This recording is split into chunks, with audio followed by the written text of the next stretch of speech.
5 June সন্ধ্যা থেকে ফের শুরু হলো কোটা সংস্কার আন্দোলন। 2018 সালে শিক্ষার্থীদের কোটা সংস্কার আন্দোলনে চাপে পড়ে কোটা সুবিধা বন্ধ করে দেয় আদালত।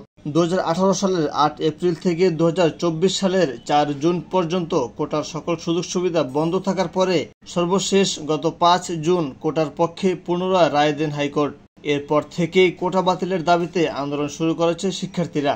কোটা আন্দোলনের অন্যতম সমন্বয়ক সার্জিস আলমকে ঢাকা বিশ্ববিদ্যালয় 21 হল থেকে বের হওয়ার হুমকির অভিযোগ রয়েছে ছাত্রলীগের বিরুদ্ধে। এই ঘটনার প্রতিবাদে হলের সামনে অবস্থান নিয়েছেন ঢাবির সাধারণ শিক্ষার্থীরা।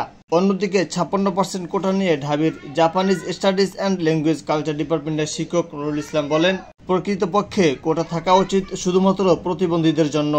আজকে আমাদের যে হাইকোর্টে যে একটা রায় আসলো, সেই রায়টা সম্পূর্ণভাবে জনগণের আশার পরিপন্থী একটা রায়। আন্দোলনকারী শিক্ষার্থীরা বলছেন, আমাদের 3টি দাবি। 2018 সালের পরিপত্র বহাল সাপেক্ষে কমিশন গঠন করে সকল গ্রেডের সর্বোচ্চ 10% কোটা রেখে কোটা সংস্কার করা, চাকরির পরীক্ষায় কোটা সুবিধা একাধিকবার ব্যবহার সুযোগ বন্ধ করা ও কোটায় যোগ্য প্রার্থী পাওয়া না গেলে শূন্য পদগুলোতে মেধা অনুযায়ী নিয়োগ দেয়া, দুর্নীতিমুক্ত, নিরপেক্ষ ও মেধাভিত্তিক আমলাতন্ত্র নিশ্চিত করতে কার্যকর ব্যবস্থা নেওয়া।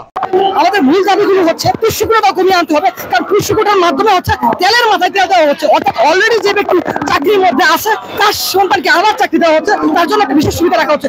বিশেষ সুবিধা তো তাদের জন্য রাখা দরকার যারা একজন শ্রমিকের ছেলে, যারা একজন কৃষকের ছেলে, যারা একজন মজুরের ছেলে, যারা খেটে খাওয়া একজন মানুষের ছেলে।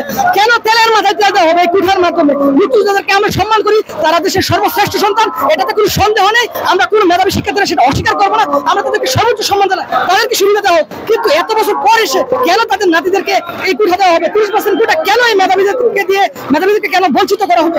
গত 5 জুন আদালতের আদেশ দেওয়ার পর থেকেই ঢাকা বিশ্ববিদ্যালয়ের বেশ কিছু শিক্ষার্থী আন্দোলনে নামেন। তার ধারাবাহিকতায় প্রতিদিন শাহবাগ মোড়ে অবস্থান করছেন আন্দোলনরত শিক্ষার্থীরা। তারা বলছেন, আমাদের দাবি আদায় না হওয়া পর্যন্ত আমরা রাজপথে থাকব। আমাদের আন্দোলন শক্তিশালী করার জন্য দেশের সকল শিক্ষার্থীদেরকে সাথে নিয়ে আন্দোলন করে আমরা আমাদের যৌক্তিক দাবি আদায় করব।